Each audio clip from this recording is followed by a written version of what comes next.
Jésus-Christ. Témoignage. Témoignage.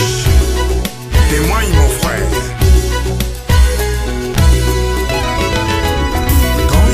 Alors au niveau des témoignages, depuis comme tu as témoigné, n'est-ce pas? Et comme on a prié, comment tu te sens? Bien. Tu es libre, tu te sens libre? Oui, je me sens bien. Je me sens vraiment libre. Ça va, je me sens bien. Non, je suis libre. Je me sens bien. Je suis libre. Et je sais pas, je sens que quelque chose a changé en moi. Oui. Donc là maintenant, je me sens bien, je suis vraiment libre. Tu es prêt maintenant à suivre le Seigneur Jésus de tout ton cœur, toute ton âme, tout ton esprit? Oui, je suis prête. Et depuis que tu lis la Bible maintenant, qu'est-ce qui a changé? Mélissa. Bon, ce que je ressens. Déjà d'abord en moi, je ressens qu'il y a quelque chose. Donc je me sens libérée d'un poids. Oui. Donc maintenant ma conscience est tranquille. Tu es tranquille? Oui. Je me sens vraiment libérée d'un poids et je me sens bien. Oui. Tu n'as plus peur? Non, je n'ai plus peur. Maintenant, j'ai confiance. Donc, je sais que bon, je n'avance plus seule. J'avance, j'ai Jésus-Christ dans ma vie. Amen. Oui, ça je sais, j'ai déjà cette confiance-là maintenant. Je n'ai plus peur. Rentrons dans le jour où tu as été délivré par le Seigneur Jésus-Christ. Qu'est-ce qui s'est passé quand on priait? Je sais pas trop.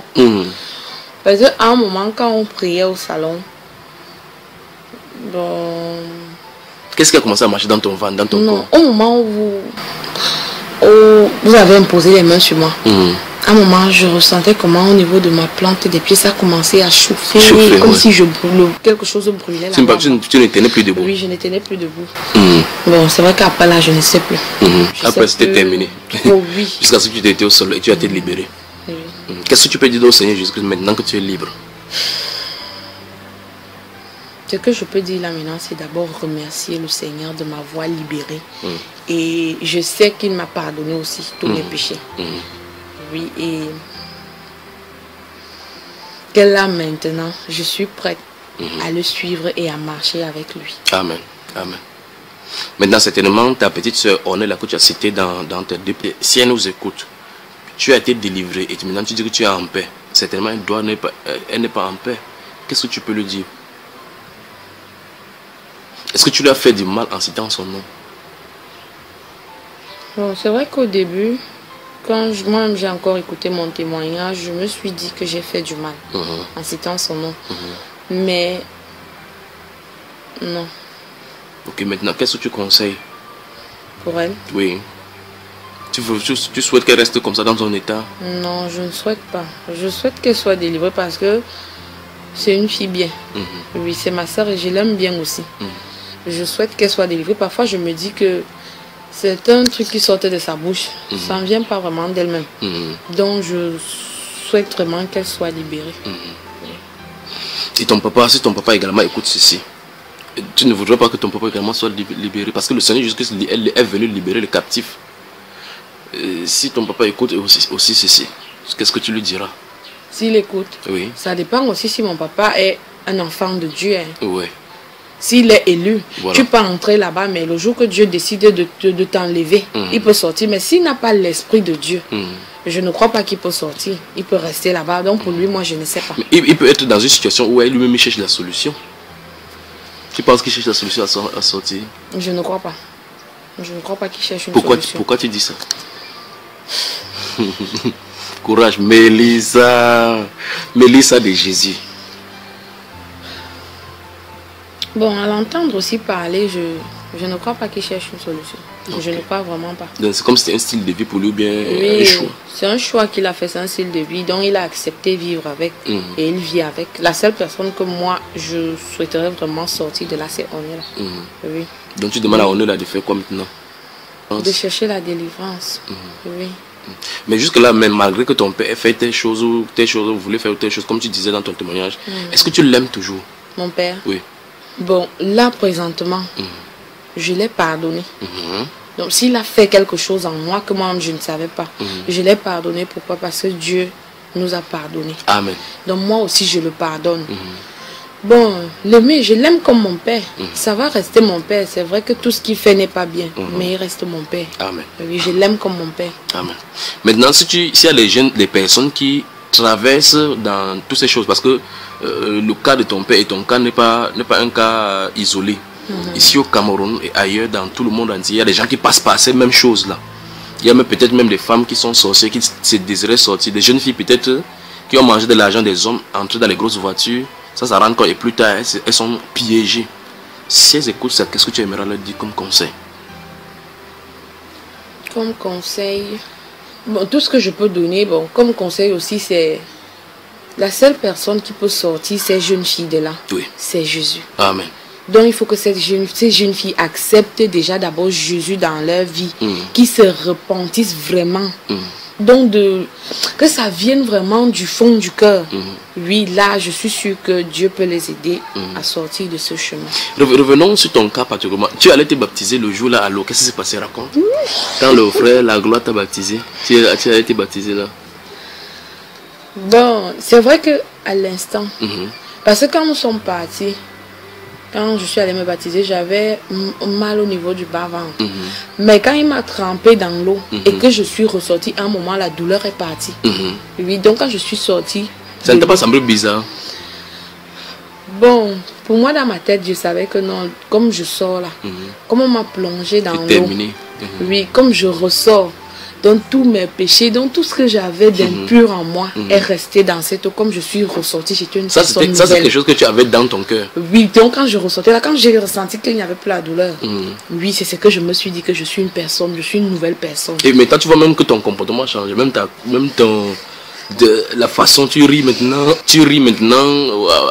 avec le gros dents là dehors. Mais Lisa... Et maintenant tu lis la parole, maintenant l'autre soeur, vous partagez l'autre jour avec la soeur et tu vois comment ça t'a galvanisé. Oui, et ça m'a vraiment beaucoup fortifié. Oui, ça m'a remonté le moral. J'ai compris que je ne suis pas seule, parce qu'à un moment j'ai compris que ce sont les étapes de la vie, ce sont les épreuves. Dieu veut vraiment me fortifier, vous voir si je crois vraiment en ce que je dis. Non, j'ai accepté Jésus et je crois en Jésus. Amen. Donc pour moi... Donc tu es prête maintenant à subir n'importe quelle fougue de l'ennemi? Oui, je suis prête. Comment tu comptes sur quoi? Je compte sur Jésus. Je sais que Jésus-Christ est devant et derrière, je suis au milieu et me protège. Et dans ton témoignage, tu as raconté comment plusieurs fois, et dans ton témoignage, on comprend effectivement qu'il t'a toujours gardé. Oui. Il t'a toujours gardé malgré que tu étais dans la vallée de l'homme de la mort. Oui. Il t'a toujours gardé. Et tu as été le jour de ta délivrance, il y avait aussi une autre fille à côté de toi qui avait son propre problème. Ça t'a surpris parce qu'après ta délivrance, tu observais comment on délivrait notre fille aussi. Oui, bon, c'est vrai que j'étais un peu fatiguée. Mais j'ai quand même essayé de voir comment on délivrait ma soeur là. Ça n'a pas aussi été grave. Pourtant, elle n'a pas subi la même chose comme toi. Oui. Elle avait sa part, tu avais ta part. J'avais ma part. Et quand tu regardais sa part, qu'est-ce qui te venait à l'esprit? Puisque quand toi tu étais dans le processus de délivrance, tu ne savais même pas ce qui s'est passé pour toi. Et là maintenant, là tu étais assise maintenant et tu étais observé comment on délivrait celle-là aussi. Quand tu l'as regardé, qu'est-ce qui s'est passé? Bon, à l'instant, j'observais juste. Oui, rien ne passait dans ma tête parce que, pour dire vrai, j'étais vide. Oui, je ne... C'est que tu étais nettoyé. Oui, j'étais vide, donc ma tête n'était vraiment pas... Je ne réfléchissais pas sur ce que j'étais en train de voir. Quand je dis ta tête était vide, quand tu étais assis sur la chaise, quelles sont les choses... Comment tu te ressentais à l'intérieur? Tu sentais comment un poids quittait ou c'est quoi? Oui, je ressentais... Donc je me sentais... Je sentais qu'il y avait vraiment un poids qui était quitté en moi. Oui, je ne sais pas ce qui est quitté, mais je me sentais bien. Je sentais qu'il y a un truc qui est en moi, mais qui n'est plus là.